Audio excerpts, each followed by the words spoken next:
नमस्कार दोस्तों। देखिए रीट लेवल सेकंड का जो 24 जुलाई को शाम की पारी में जो क्वेश्चन पेपर आया था उसके आंसर देखते हैं। और मैंने ये सारे आंसर मैं आपको एनसीईआरटी की पुस्तक के आधार पर ही बता रहा हूँ, क्योंकि जो जितने भी क्वेश्चन पेपर बनाए गए इस बार वो सारी एनसीईआरटी और आरबीएससी की पुस्तकों से भी कुछ क्वेश्चन शामिल किए गए हैं।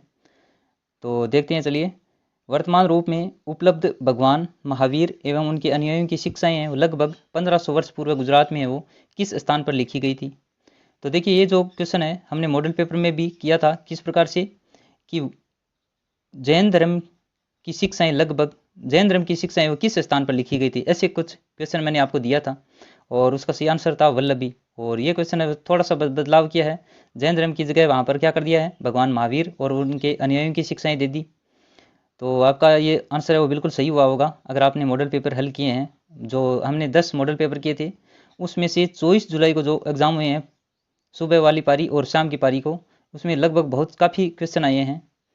आगे और देखते हैं। संघ में पुरुष और स्त्रियों के रहने की अलग अलग व्यवस्था थी, यह हमें किस त्रिपिटक से पता चलता है। तो देखिए इसका सही आंसर है विनय पिटक, यानी ऑप्शन नंबर सी है वो बिल्कुल इसका सही आंसर है। नेक्स्ट है, कौन सी नदियों ने मगध के यातायात, जल वितरण एवं जमीन को उपजाऊ बनाने में महत्वपूर्ण योगदान दिया। देखिए कौन कौन सी नदियां थी वो, गंगा और सोन। सही आंसर क्या हो जाएगा, ऑप्शन नंबर सेकेंड। अशोक के अधिकांश अभिलेख पाए गए हैं। देखिए अशोक के जो अधिकांश अभिलेख हैं वो लगभग प्राकृत भाषा और ब्राह्मी लिपि में प्राप्त हुए हैं। तो सही आंसर क्या हो जाएगा, ऑप्शन नंबर फर्स्ट। नेक्स्ट है, वह कौन सा भूभाग था जो ब्राह्मणों को दान दिया जाता था और उनसे भूमिकर व अन्य प्रकार के कर है वो राजा द्वारा नहीं लिए जाते थे। तो उस दान को कहा जाता था अग्रहार, यानी राइट आंसर क्या है, ऑप्शन नंबर सेकेंड। नेक्स्ट है, प्रयाग प्रशस्ति की रचना है वो समुद्रगुप्त के दरबारी कवि थे हरिसेन, उन्होंने की थी, किस भाषा में की थी। तो देखिए राइट आंसर क्या हो जाएगा, ऑप्शन नंबर डी, संस्कृत भाषा में। आगे देखिए, शुंग वंश की स्थापना मौर्य सेनानायक द्वारा की गई थी, किसके द्वारा की गई थी। तो वो थे पुष्यमित्र शुंग के द्वारा, यानी ऑप्शन नंबर फर्स्ट इसका सही आंसर है। आगे है, कनिष्क का राजकवि चुने जिसने बुद्ध की जीवनी बुद्ध चरित्र की रचना की थी। ये क्वेश्चन भी हमने हल किया था। तो देखिए इसका सही आंसर क्या हो जाएगा, अश्वघोष। राइट आंसर है ऑप्शन नंबर सेकेंड। मुगल प्रांतों में एक प्रशासनिक मंडल कौन सा था। तो देखिए जो प्रशासन से संबंधित मंडल था वो था परगना, यानी राइट आंसर क्या हो जाएगा, ऑप्शन नंबर डी। आगे है, अलवार संतों का एक मुख्य काव्य संकलन जिसे तमिल वेद के रूप में जाना जाता है। देखिए अगर आपको पता है तो मॉडल पेपर में मैंने ये क्वेश्चन ऐसा कैसा दिया था जिसमें क्या लिखा हुआ था कि अलवार संतों के गीत हैं वो भी किस ग्रंथ में संकलित किए गए हैं, और नयनार संतों के गीत भी दिए थे। तो इनमें से आपको देखो पूछा गया अलवार संतों के संबंध में।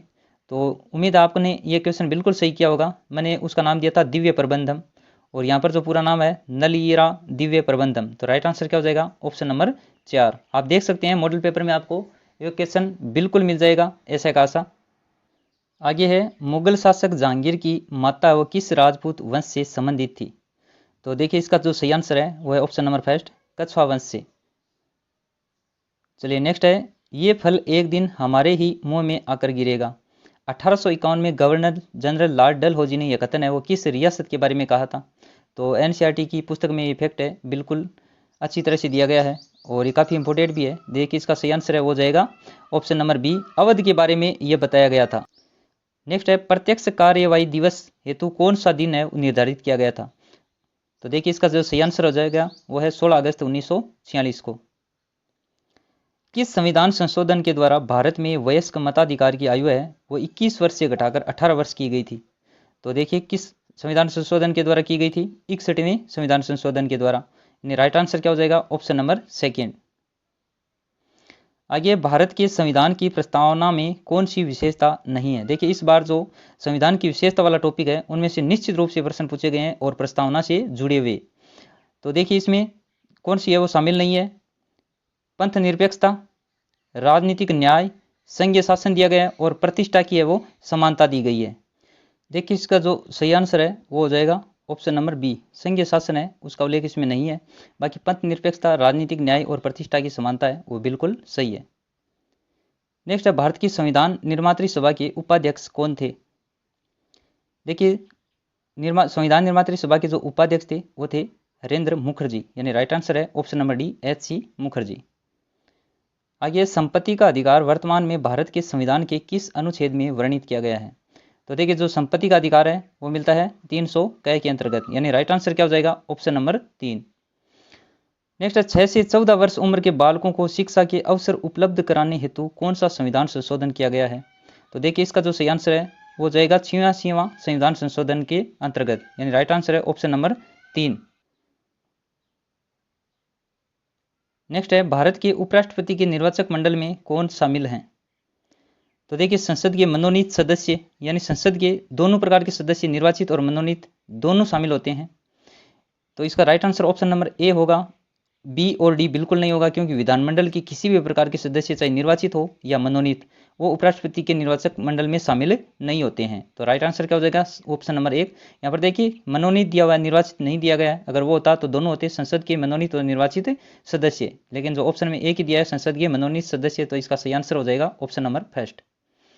आगे भारत के उच्चतम न्यायालय से परामर्श करने की राष्ट्रपति की शक्ति भारत के संविधान के किस अनुच्छेद में वर्णित की गई है? तो देखिए ये की गई है अनुच्छेद 143 के अंतर्गत। ऑप्शन नंबर फर्स्ट है वो इसका सही आंसर है।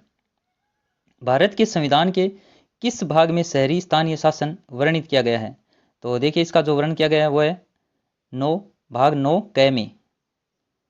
राष्ट्रीय बाल अधिकार संरक्षण आयोग में न्यूनतम कितनी महिला सदस्य होना अनिवार्य है? तो देखिए इसका जो सही आंसर है वो जाएगा ऑप्शन नंबर फर्स्ट, 2 महिलाएं होनी अनिवार्य हैं।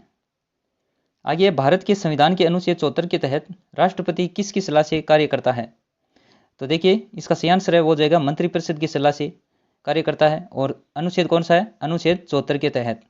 तो अनुच्छेद को भी आपको ध्यान में रखना चाहिए, क्योंकि आगे के एग्जाम है उनमें पूछा जा सकता है। उसके बाद में ये क्वेश्चन है, हमने बार बार कई बार किया था आंतरिक और बाह्य ग्रहों वाला, अलग से एक टॉपिक वीडियो भी बनाया था। तो देखिए इनमें से कौन सा आंतरिक ग्रहों का एक पूरा समूह है, बाकी अन्य में आपको बाह्य ग्रह मिलेंगे। जैसे इसमें बृहस्पति है, इसमें भी बृहस्पति है जो बाह्य ग्रह है, और इसमें भी दिया गया है। तो सही आंसर हो जाएगा ऑप्शन नंबर सेकंड, जिसमें शुक्र, पृथ्वी, बुध और मंगल। उसके बाद में निम्नलिखित में से क्रमशः अक्षांश व देशांतर के संबंध में सही अभिव्यक्ति कौन सी है? तो देखिए इसका जो सही आंसर है वो है 23 डिग्री उत्तर से 66 डिग्री पूर्व। विषुव संबंधित है। अगर आपने मॉडल पेपर देखे हैं तो उसमें एक क्वेश्चन दिया था मैंने, उत्तरी अयनांत, दक्षिणी अयनांत, उत्तरी विषुव और दक्षिणी विषुव, और इनसे संबंधित पूछा गया था कि कौन सा सत्य है। वो सारे सत्य है उनको फैक्ट दिया गया था आपको, कि आपको इसमें से किसी भी प्रकार का क्वेश्चन पूछा जाए तो आपका गलत ना हो। तो विषुव संबंधित होता है 21 मार्च और 23 सितंबर को होता है। तो इस यहाँ पर एक ही ऑप्शन है 21 मार्च, यानी सही आंसर हो जाएगा ऑप्शन नंबर फर्स्ट। कौन सी पर्वतमाला है प्रायद्वीपीय पठार के उत्तर पश्चिमी दिशा में स्थित है? तो देखिए इसका जो सही आंसर है वो क्या हो जाएगा? अरावली, यानी राइट आंसर है ऑप्शन नंबर 3। आगे देखिए नेक्स्ट है, निम्नलिखित में से कौन सा अंतर्जनित बलों से संबंधित है? तो देखिए अगर आप एनसीईआरटी की पुस्तक में देखोगे तो इसको सारणी के द्वारा अच्छी तरह से दिया गया है। तो इसका सही आंसर हो जाएगा ज्वालामुखी, भूस्खलन और भूकंप। राइट आंसर है ऑप्शन नंबर बी। आगे देखते हैं 1947 में भारतीय पुरातत्व सर्वेक्षण के तत्कालीन डायरेक्टर जनरल कौन थे? तो देखिए इसका सही आंसर है option number C, REM Wheeler हैं। वो 1947 में भारतीय पुरातत्व सर्वेक्षण के उस समय के डायरेक्टर जनरल थे। अगला प्रश्न है, किस सातवाहन शासक ने स्वयं को अनूठा, ब्राह्मण एवं क्षत्रियों के दर्प का हनन करने वाला बताया था? तो देखिए इसका जो सही आंसर है वो हो जाएगा ऑप्शन नंबर डी, गौतमी पुत्र श्री सातकर्णी।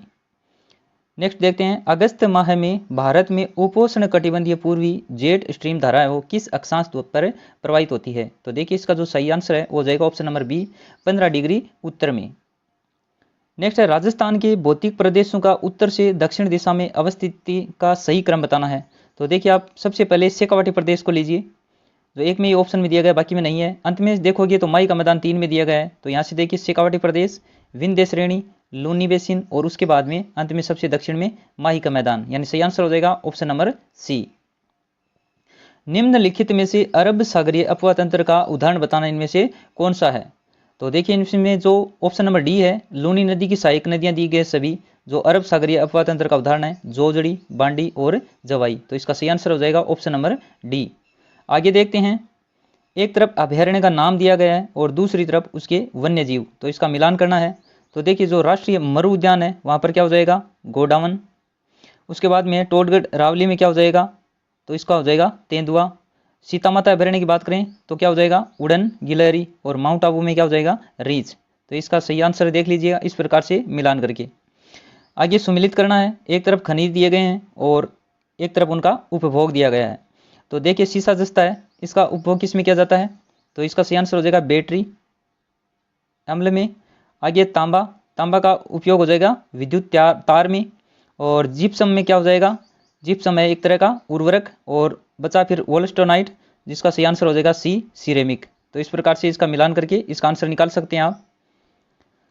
नेक्स्ट है उत्तर पश्चिमी रेलवे मंडल का मुख्यालय कहाँ पर स्थित है। तो देखिए इसका जो सही आंसर है, आपको एनसीईआरटी जो राजस्थान है देना है, हमारा राजस्थान कक्षा 7 में ये आपको प्रश्न है वो मिल जाएगा। इसका सही आंसर हो जाएगा जयपुर में। उत्तर पश्चिमी रेलवे मंडल का मुख्यालय कहाँ पर स्थित है, जयपुर में। उसके बाद में राणा सांगा की मृत्यु है वो कब हुई थी। देखिए 30 जनवरी 1528 को राणा सांगा की मृत्यु हुई थी। कहाँ पर, बसवा दौसा में। तो सही आंसर क्या हो जाएगा, ऑप्शन नंबर फर्स्ट। आगे देखिए विश्नोई संप्रदाय के प्रवर्तक कौन थे। तो आपको पता है जाम्बोजी हैं, उन्होंने विश्नोई संप्रदाय का प्रवर्तन किया था। कब, 1485 में। तो इसको भी ध्यान में रखिएगा। नेक्स्ट है बिजोलिया किसान आंदोलन को व्यापक प्रचार देने वाले समाचार पत्र प्रताप के संपादक कौन थे। ये कई बार एग्जाम में प्रश्न पूछा भी जाता है। तो इसका सही आंसर क्या हो जाएगा, गणेश शंकर विद्यार्थी। और ये समाचार पत्र की बात करें तो कहाँ से प्रकाशित होता था, कानपुर से। चलिए नेक्स्ट है राजस्थान एकीकरण के प्रथम चरण में मत्स्य संघ की स्थापना है वो कब की गई थी। तो देखिए इसका सही आंसर क्या हो जाएगा, 18 मार्च 1948 में, यानी राइट आंसर है ऑप्शन नंबर सेकेंड। चलिए आगे देखते हैं 1919 में राजस्थान सेवा संघ की स्थापना है वो विजय सिंह पथिक द्वारा रामनारायण चौधरी और हरिभाई किंकर के योगदान से कहां पर की गई थी।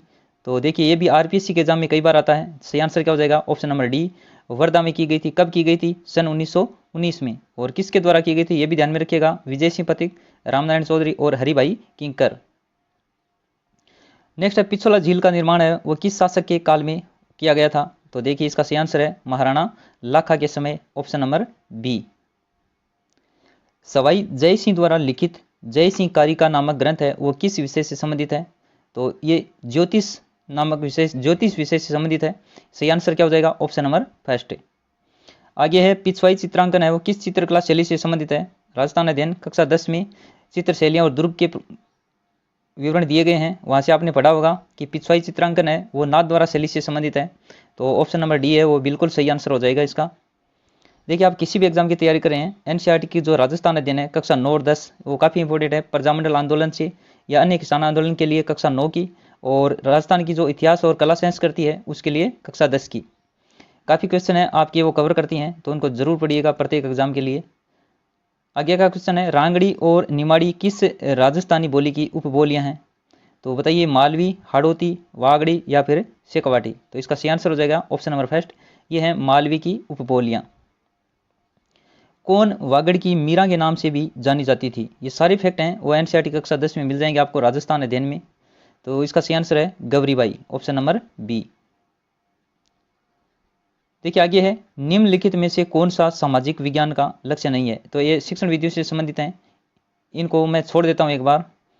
जो पाठ्य पुस्तकों से क्वेश्चन आए हैं 50 उनके आंसर कर लेते हैं।